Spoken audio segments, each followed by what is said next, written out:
So this is a little bit of a mixed-up session in that we're going to cover a number of things, but really one of the main goals is I found some of the presentations today absolutely fascinating.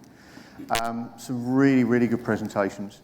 But I can imagine for a lot of people, there's and Matt gave us an excellent intro there, which is a really big picture story in terms of some of the challenges. We've also talked about the fact that we've talked that regulation was going to come eventually, and as Matt kindly made the point, January 1st, 2020, it goes live in California. On default credentials, the one we all go groan about as nobody fixed it yet. But the point is the time's now. And we've heard lots of stories about, what have we got to do? And really one of the aims of this session is to start telling you all about what the Foundation has obviously been working on, but what we're very much carrying on working on into 2020, which is supporting people in terms of using the compliance framework.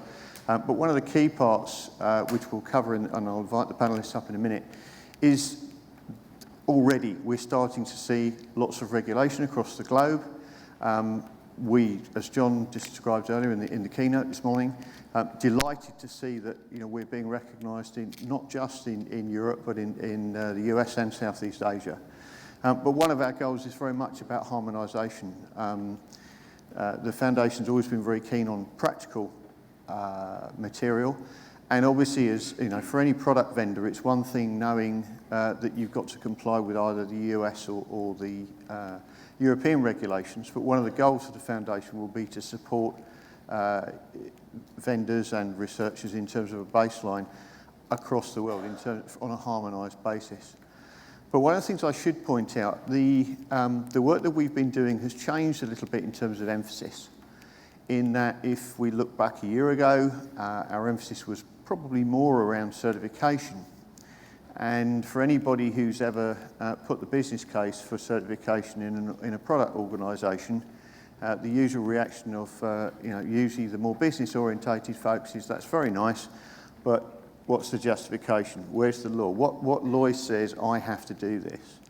And of course, saying to somebody you've got to put your product in a certification lab for 30 days is a rather large ask at the moment when there is, there's still, clearly it's coming, but we're not being mandated yet. So we've done a bit of a re-emphasis, and we've started to really emphasise around what can we do that's practical for OEMs in terms of self-assessment. So that's really one of the goals of this session. So whereas in the past, certainly in Working Group 1, there was a lot of work around the higher compliance classes, which were so well described by Paul Kearney in an earlier session today. But one of the goals, we've really had a look at that Class 0, Class 1, for those who are familiar with the framework. And one of the aims has been to really start to help you with that self-assessment piece. How do you get started? How do you do the baseline piece? And of particular focus, unsurprisingly, the UK Consumer Code of Practice. So, it's highly likely that we will see at least some portion of that Code of Practice will become mandatory. Certainly that's our understanding. It's highly likely, given that the ETSI standard is of a similar spirit. So one of the goals is, how do we actually deliver something that people can use to get on that baseline? And that's really what the aim of this session is to talk about. So the emphasis is really around that. What do we have to do to a baseline? And as I think Matt illustrated so well, not least of which, can we get rid of default passwords? So with that, I'm delighted to invite up our panelists. Gentlemen, if you'd like to come up to the stage. Okay, so by way of introduction, delighted to introduce Zsolt Angyal from Signify, formerly Philips Lighting, who's been a great supporter of our work in the last few years, and we're really grateful for that. We'll come on to Zsolt's also going to give us a brief update on the way in which Signify have been using the compliance framework. We then move to Trevor Hall from Dysplaylink, who, for those who've not met Trevor, he's our erstwhile leader of Working Group 1 and leads all of the hard work in that area. Jeff Day from British Telecom, who leads the Working Group 2, the best practice group. and Sarb Sembhi, our new working co-chair, I nearly said chair, for Working Group 6 Smart Buildings. So with that, at this point, I'm going to hand over to Zsolt to just give us a brief session on some of the things that Signify have been doing, and then we'll actually go into the panel session. Okay, good. Welcome everybody in this last part of the wonderful day. So what I want to give you really short, because I got a challenge to talk to you about in 5 minutes what we did in the past 2 years. So it's really only 2 slides. The extreme challenge for a manufacturer is when you have so many uprising standards, draft standards. First, which one to choose? Especially when you are a manufacturer who are focusing both on the consumer market and on the professional market. So providing connected light for both sectors. Which standard to choose? On top of that, that we have to convince the management that we have to follow some kind of standards, because the first question, as you said, why? And here the answer, the why, is always the money or the blame factor. So the money is hard to explain at this moment. The blame factor is coming because the customers are asking, do you have something to me to show me that we are doing certain things? So luckily, I was able to convince the leadership team of Signify that we have to do something, and we set up a work group with the business management, but more or less business R&D engineers. Believe or not, security is a bottom-up approach in many companies. You have leadership sponsorship, you have the workers, the R&D engineers who understand why it is necessary, and you have to fight the fights with the middle layer management. We picked only one standard, and this is the IEC 62443, and even in that one, as you can see, we selected only 3 parts, because we cannot eat the whole pie at once. We are a product supplier, so we are developing products, but we do have to implement it into the product. And on top of that, we are solution providers. So when we are making a connected light into a building, then we usually provide that part as a solution. So we focused on these 3 parts. And then we realized, Houston, we have a problem. We cannot cover everything, or the requirements are not covering everything what we need to deliver to the customers, and it doesn't provide coverage for everything. So where could we have help? That's where came out the compliance framework, the IoTSF compliance framework, very, very handy. Because we were very close to the moment, okay, let's sit down, let's collect all the standards, let's see what are the different parts. We realized they are, most of them, 85% overlapping, but still not providing a handful useful guidance what to do with the 15%. So that's where we developed our internal minimum security requirements for Signify product systems and services. We made it as a standard operation procedure. And as you can see, this is a sample from the actual annex of the SOP, the Excel table. We have the source, where the requirement is coming. It is either the IEC or the IoTSF compliance framework. What is the requirement? And what is Signify specific in that?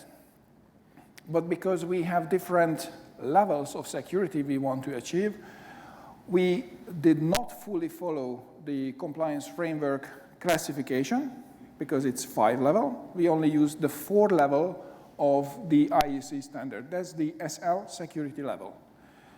So anybody, any research and development team now, if they have their risk assessment, security risk assessment of the product, they will come up with a security level.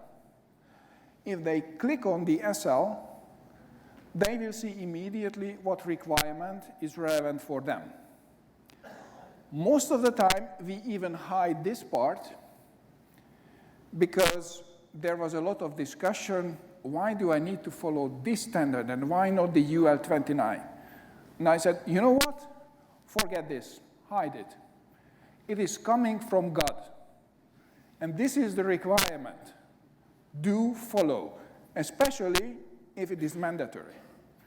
So that's simplifying things, having a great tools like the compliance framework killed a lot of discussion. And now instead of discussion, they are focusing on how to fix things.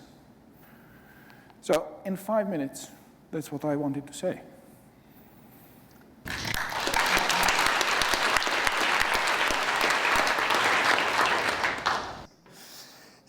So let's actually do the panel session. Just excuse me for a second. So I'm going to pose one of the questions was, with the emergence of standards and codes of practice, where does the compliance framework fit? I guess at that point I'm going to jump in with the inevitable. Trevor, would you like to lead with that one? I mean, one of the things I see in standards, they're set points. They're basically a bar that you have to reach, and they're designed to get interoperability between systems. What we're seeing with cybersecurity is really more of an aspiration. We have to hit a certain level of security in a system. And what we tried to do with the framework was to actually give you some practical guides to get there. And so what the framework is not a standard, it's a set of requirements, which, by the way, is not new. We stole from everywhere that we could find the words, and we tried to tune them to fit with people who are not security experts. And so it gives you a list broken down into management, governance, technical requirements. So that's the difference between a standard and what the framework actually is, in my opinion, anyway. Thanks, Trevor. Who else would like to pick that one up? There you go. So, I've given you just spoken about it. Do you want to, in terms of the relevance? I mean, I just on that point, I find it fascinating. All right, I made a joke about this new system engineer team, but this piece about actually I find it really interesting the fact that you were finding that the requirements, were relevant. So I guess, is there a follow-on comment really from your presentation? The real essence for us in the compliance framework compared to the standards is the practical usefulness in translating the requirements into a finite level of what I need to do now. So, and also it's a translation of the requirements, because with the different levels you can achieve that even not only the R&D managers, because they somehow understand security, but the product owner who needs to sell this. With this guidance, he can even go to the sales team and tell them, hey, this is our sales advantage. So the compliance framework can be used even, and it was surprising for us, even more level than only for the R&D engineers who are developing this. Because with the framework, if I tell the guys that this is what we are doing in Signify to cover this, when they had these discussions with the procurement team of a potential customer, they immediately understood what they are asking. And they came back to us. We had a training program for R&D engineers on product security, and now we are getting more and more requests and demand. Could you do that training for our sales team? Could you do that training for our product management? Because at the end, they have to do something with this. They have to convince the potential customers to buy it. And this is a handy tool even in that place. Interesting. So that's the more than the standard. So it's as much about testability as it is about the ability to communicate what's been embedded in the product. And to answer easily questions which are now coming from the customers.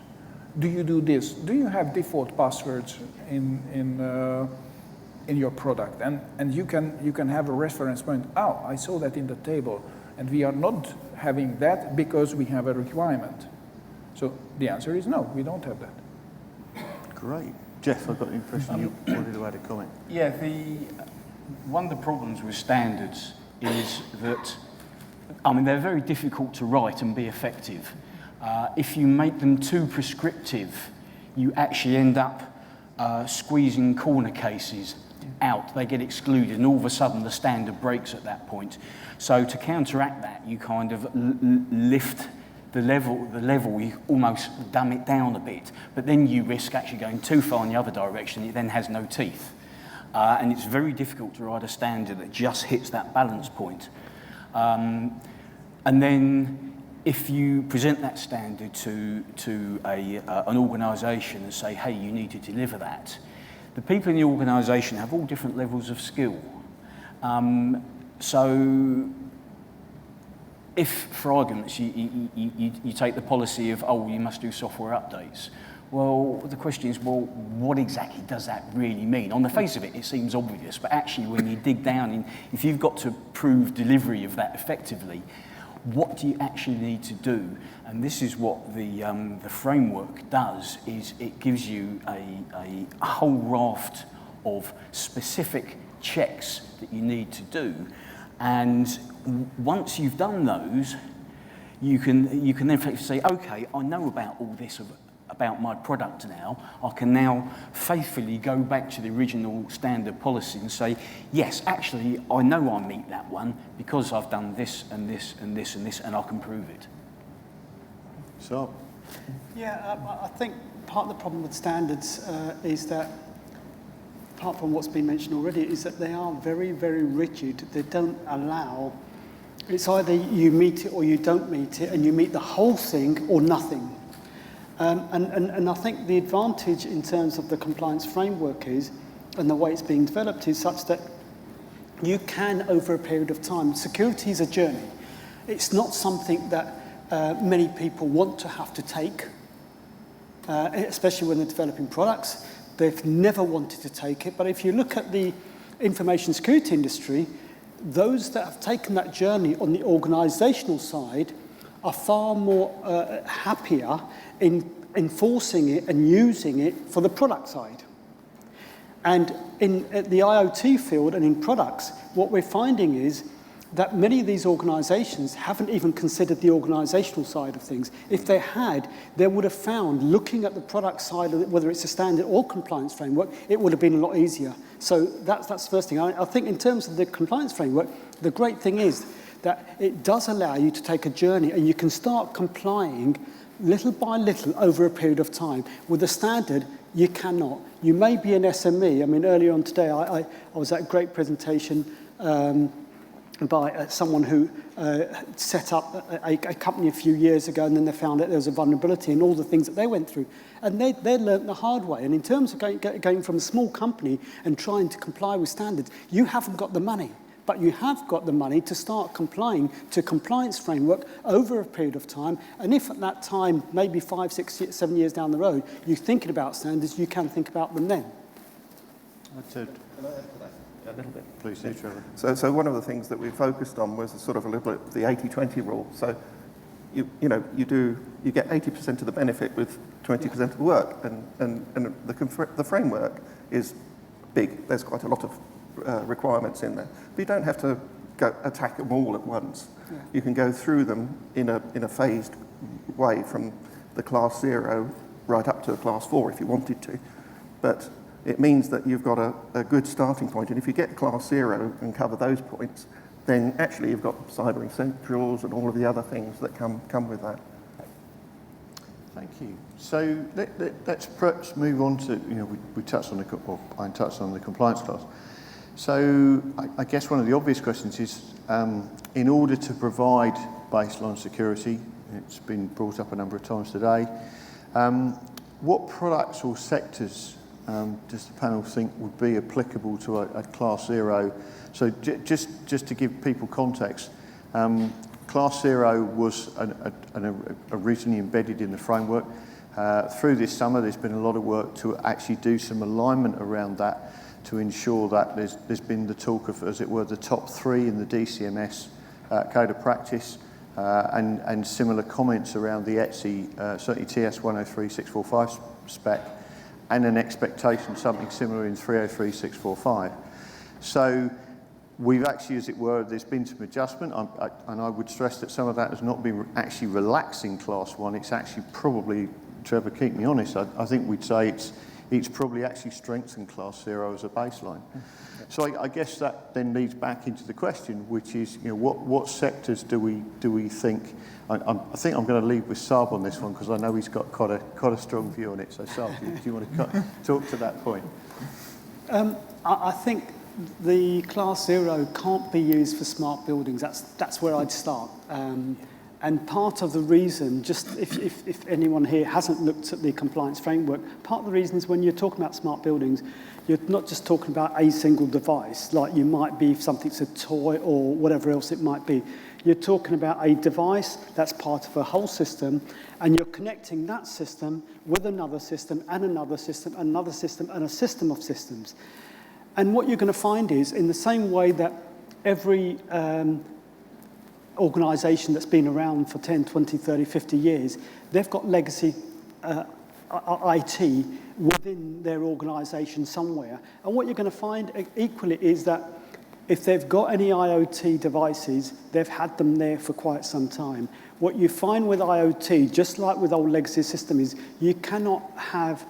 So for example, with the CCTV camera, if the lifespan from the manufacturer was given as being 10 years, the chances are it'll still be there 20, 25 years later.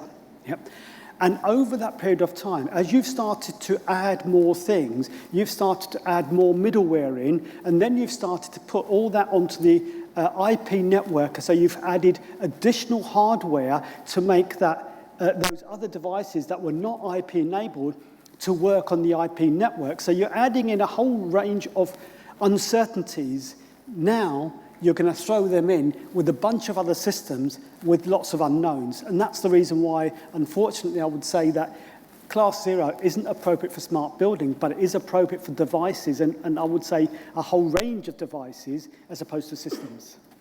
I'll stop there for the moment. Thank you, Give Sarb. somebody else a chance. So we were having a quick conversation before we came up, and you were saying about you have the challenge of effectively the dual-use product, some of which that may go to B2B, some of which it may go to B2C. So is there a relevance around Class 0 for you in that product context? I would say no, and we decided that we will skip completely Class 0, and we go Class 1. This is why we have 4 levels of classes. We said that the minimum protection a device should have is to protect the user from himself. And for us, this is Class 1 or security level 1.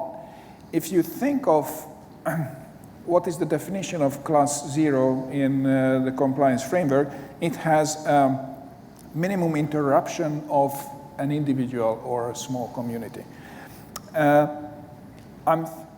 And we were elaborating on, okay, we have hue lamps. It is if I can attack it, or if the user is stupid and he makes some misconfiguration with the bridge, okay, it will impact his own living room or even the house if we are impacting the bridge. But then we had in 2016 an article from an Israeli group, by the way, also led by Mr. Shamir. And the article was about IoT goes nuclear. And they proved us, before they did a responsible disclosure, by the way, it was a really good example to use the RD, they proved that even with one family having a light bulb, that light bulb, because of the, it was a misconfiguration or misinterpretation in the Zigbee protocol we use, they were able to connect to another lamp in 400 meters. That means that if they impact one lamp, and they simulated the city of Paris, if Paris has more than 15,000 hue lamps, then they can jump and they can, with one switch, turn on and turn off the light. Now, if you assume that class 0 is enough for a hue lamp. Can we say that it is still class 0 and minor individual impact if in the city of Paris, at least 15,000 households I can influence with that? So we said no. We skipped that one. For us, the baseline is class 1. I don't know about anybody else. I can't think of a, that's an excellent example of why the emphasis is baseline. And I think that's an excellent example. It is the challenge of the replication factor of IoT devices. So one of the other things that we've started to look at is around what guidance needs to be provided for compliance determination. And I suspect, so actually, you're probably the best person to lead on that, being, as it were, the vendor on the panel. But at the moment, obviously, for those who don't know, obviously we've published the framework. We've described the classes. We are in the process of doing some more work about determining compliance classes. Paul Kearney described really well. But I guess one of the questions, it's certainly something that's in the forefront of our mind in terms of providing vendors with more guidance around compliance classes. Is that something that would have helped you if we'd been able to, as it were, provide more, as it were, reference examples of compliance classes and products? You're asking me? Yes, definitely. I don't think that more precise description of the classes, if I understand your question correctly, would help, because the more details we are giving of what is a given class, the more escape routes we are giving to R&D people or product managers to say, oh, it's not applicable for me because it's not written down exactly. So on one side, we say that the standards are high level, and this is why we are creating the compliance framework. But if the compliance framework also goes too detailed, then also that's an escape route. So one escape route is you are not defining everything properly, only on the high level. But the other side of the word is that you are too precisely defining more things. So in my interpretation, the current class definition is quite good, at least for us, for OEMs. I'd like to comment on that, but I'm keen to get other panelists' input. Just to comment in terms of guidelines, again, I'll focus on smart building, but I think getting guidance out to smart buildings, you've got to ensure that you are providing guidance which doesn't allow finger pointing and trying to pick faults and trying to blame others. And that's something that goes on all the time in many industries, but when it comes to smart buildings and building systems, it happens quite a lot because everyone avoids responsibility. They'll always say, well, we were responsible for this bit, we don't cover that, or we don't install it, it's not ours. There's always excuses. So one of the things that we're looking at, a quick advert here, next year in January the 20th, the Smart Building Group is having a workshop, and we are consulting with all stakeholders that I'm going to mention. So we're looking at stakeholders, for example, building owners, landlords, working with manufacturers, looking at integrators and installers, the facility staff, maintenance and support and decommissioning. Basically, the advice and the guidance that we produce must be such that it's better than just saying, right, we've installed this system and people go off. It should be such that the guidance tells them what they should be doing and how they should be doing it to an extent, but also providing a checklist of things that they've done that they hand over, because at the moment, one of the biggest things that we've seen in smart buildings is that when system installers hand over, they hand over without any indication of what they've done and what they've been required to do. So there's nothing that says, right, I have checked that the firmware updates on every single device and itemize the devices and everything else. So those sorts of things go unnoticed. So the guidance we come up with really must make sure that each each person and each role actually has got set number of things that they could and should be doing, that when they hand over, whoever's handing over, whether it's a project manager that's internal, external, but anyone along that supply chain can say, with a hand on their heart, here's a list of things that we've done. Everything else I'm not sure about and I'm not taking responsibility for. These things I will. Can you verify these, that I've actually done this? And if there's anything wrong, let me know, don't tell somebody else. But this is what I have done. And it's got to be so simple for them to be able to do, so that there isn't any finger pointing, but there is a responsibility, taking of responsibility, saying, I have done this, not I don't know who does that. It wasn't me. So, Are we segueing into industry vertical guidance here? Sorry. well, I was that was it, Jeff. You read my mind. I was actually going to come back to Zsolt on that one, which is, and I was interested by the phrase you used, which was the escape route term that you used, about that if you start providing too much definition around, it almost gives people the ability to say, yeah, but I actually want to redefine that. And I think the piece for me, I guess the question is, in a way, what I think you've actually quite clearly communicated, in my impression, is we actually would benefit the market by actually providing a reference compliance class. And I know I'm going to stress it's a minimum, because I think that Signify's use case is a good one, where you could have gone lower, but you took the conscious decision to go for a higher compliance class, because you clearly saw there were a whole variety of benefits to do with that. But it's exactly, Jeff. I think that's the question. I think that's the question now, which is, I think there's a case to be made that we do, as the foundation starts to provide that minimum reference class for sectors. In fact, at this point, if I may, I'm actually going to. I think that's such a great question.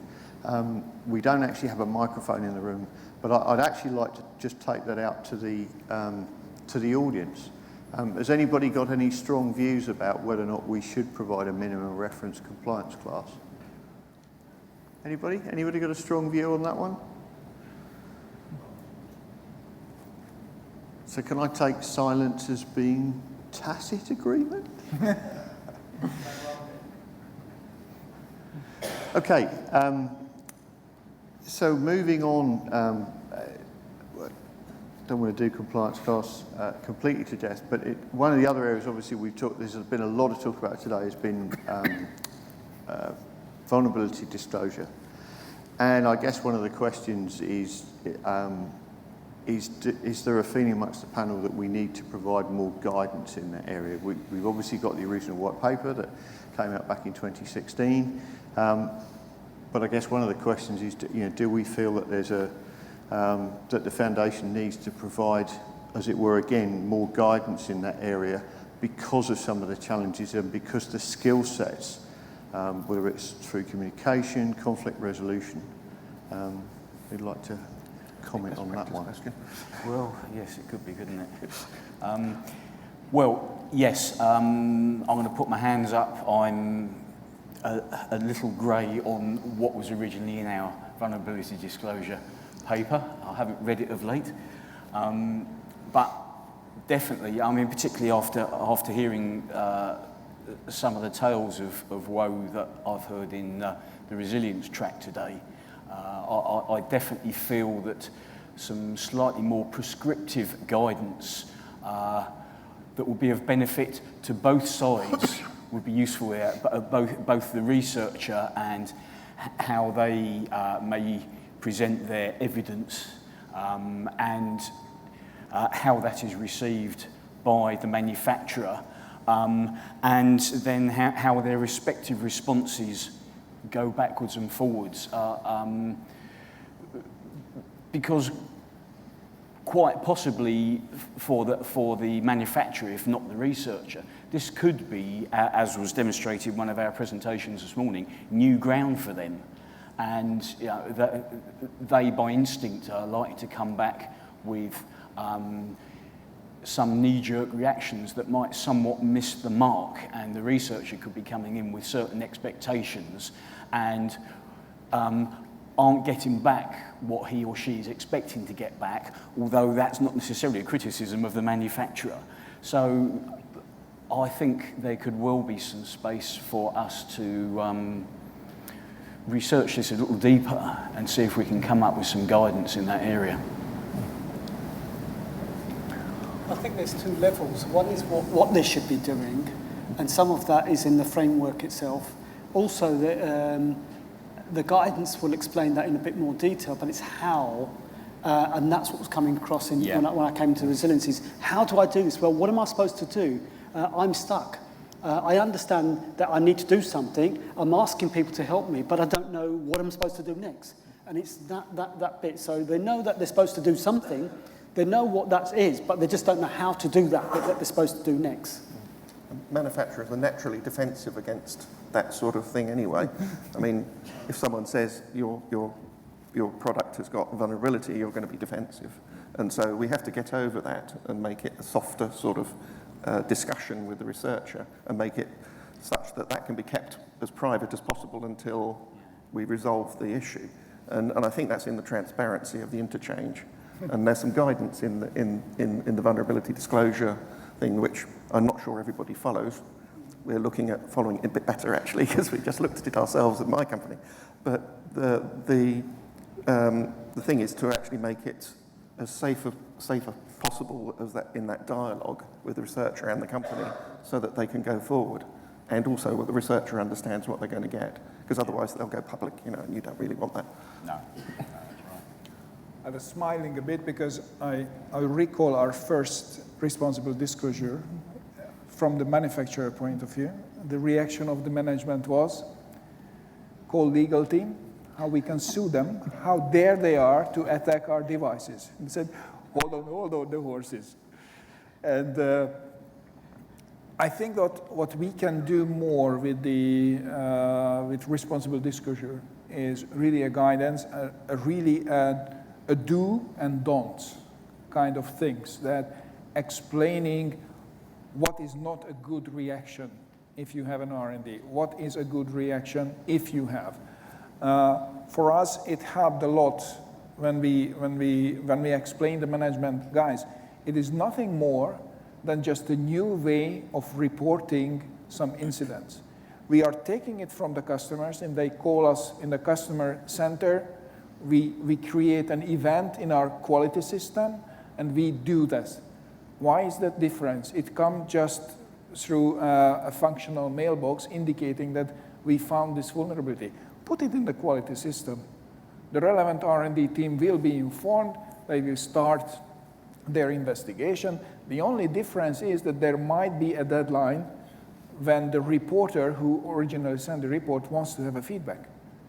So we just had to adopt our incident and event management process for products, and we said, okay, within 5 days, you have to react to the reporter.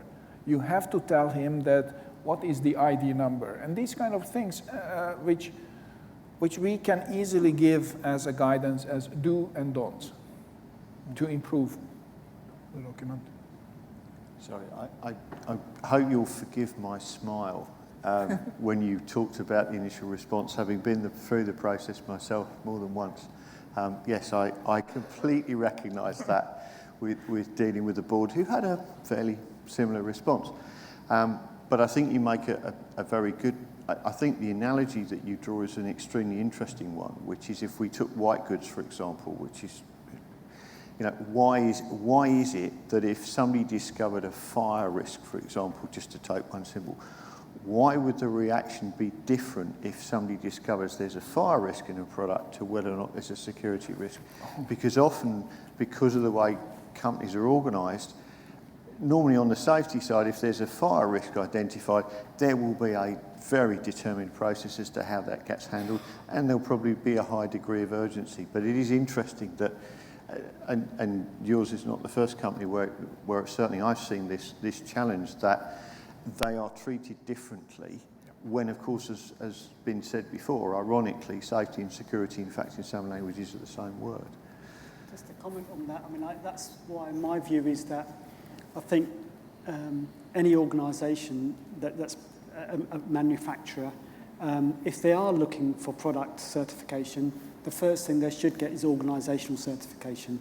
Get that first, you get a better understanding of what security is and why you have to do certain things that you have to do. Otherwise, you end up in a situation where, and a story I heard the other week was an installation, this is in the installation field, an integrator had said, when the body had been looking at security and they were looking to make sort of two-factor authentication as a standard within the industry, and the installers were saying, why are you making our lives so difficult?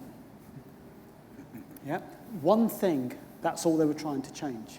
Why are you making our lives so difficult? If the organisation goes through that process of getting, whether it's 7799, whether it's 27,000, whether it's Cyber Essentials, whatever it is, it should take some sort of measures to go through some sort of organisational certification as a body, then start looking at the product standard. That way, I think we're more likely to get a more enlightened approach and a more a better understanding of what they need to do and less resistance. Otherwise, we're just getting resistance about why are you making our product more expensive? Why do we have to do all of this? We've been used to this product being developed in this way. Everything is a bind. That's the experience that we found so far. That's a good point. So if we come back to almost the opening remarks around self-assessment and certification, I'm probably going to pick up, I think, with Trevor first with this question, which is really, how does the selection of the compliance class have an impact on the level of assessment? So is that one you'd like to? Yeah, it's something I hasten to add. Trevor and his team have been working very hard. Yeah, I mean, we agonised about this quite a lot, actually. I mean, both the compliance class itself, which is the level of security wrapped around the product, but also the rigour which you go through in analysing that. Now, again, I go back to my 80-20 rule, and I like the class 0 because it gets you started, and that's a self-assessment. So basically, it means that you read through the framework, and it gives you the best practices, it guides you in the direction of best practices to follow to make a secure product.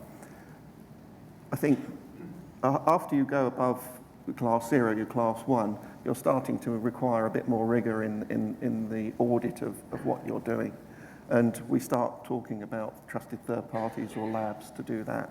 And we haven't really looked in great detail about class 4 because, if you actually read the definition, it's about it could endanger national infrastructure, and I'm not qualified to talk about that. So, so at that sort of level, you would expect a significant amount of rigour behind it, and you would really be looking at probably assessment from an outside lab. So we tried to grade the level of security in the classifications around the security level of the product to the amount of rigour that you put into there. So the framework itself does indicate, or it will do in the release to come, how you judge that. Does that answer your question? Yes. So, and just on that point, if we haven't mentioned it already today, that will actually be one of the real substance, as it were, of the release 2.1 of the compliance framework and the associated questionnaire, and that will be arriving in the new year. So that rather neatly segues on. You talked about separate assessment, Trevor. And certainly in the case of Class 4, not only did we view that as being a third-party accredited assessment, but it also involves things like annual audit. So it's not just about the product's been tested once, but it would be going through an ongoing process. But that leads us on then in terms of what help is available to self-assessment. So is there some comment on that before I bring up our next speaker? Yes. The way we approach the self-assessment is the compliance framework is the basic. The next step is having a discussion with the customer what kind of self-assessment he accepts from us. So it is coming back to the trust. What is the level he is still trusting in our assessment, and what is the point he asks, okay, could you give me not only an evidence, but an external justification? Now, then we know, by having discussion many customers, we figure out that what security level or class we are allowed by the customers to do. Now, the interesting part which we discovered recently, and I want to link back to the previous presentation, and that's the trust and transparency. The more transparent you are with your customer, the more trust you build. And the more trust you have, the more willingness is there from customer level that they will accept your certification, especially if you have evidences. I would say the ideal world would have the unconditional transparency. That's my idealistic word, which will never happen because manufacturers will always compete. We will not completely share everything, every security. But if the researchers, different manufacturers in the same environment, same manufacturing profile, share more and be more transparent, the more trust we will build. To give you an example on that, if I tell the customer what is my class, what is my security level, he can build it into his risk profile. Because thinking of an intelligent building, a smart building, we are not the only provider. We can think of that how lighting, the connected light environment should be secured, but what if the customer wants to connect that control framework we have with the lighting, connect it with the heating and other aspects of the building?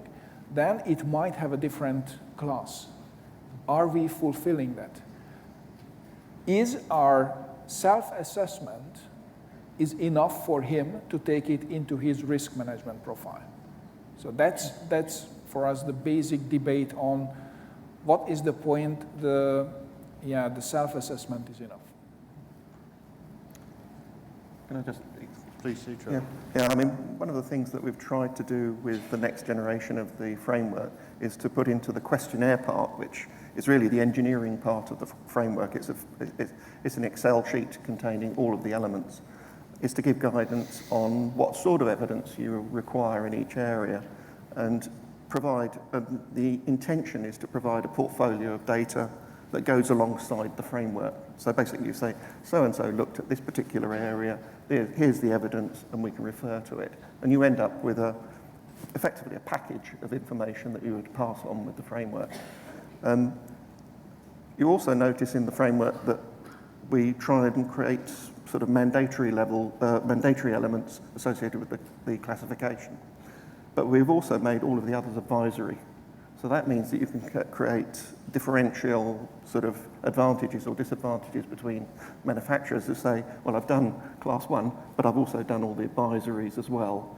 And they may be relevant in their particular market area, depending on the risk analysis. So we're trying to lead people through in that sort of way. Okay, I'd love to take this conversation on longer, but I'm mindful of the clock. So I'm going to say a very big thank you to our panellists. I'd like you all to show our appreciation and all.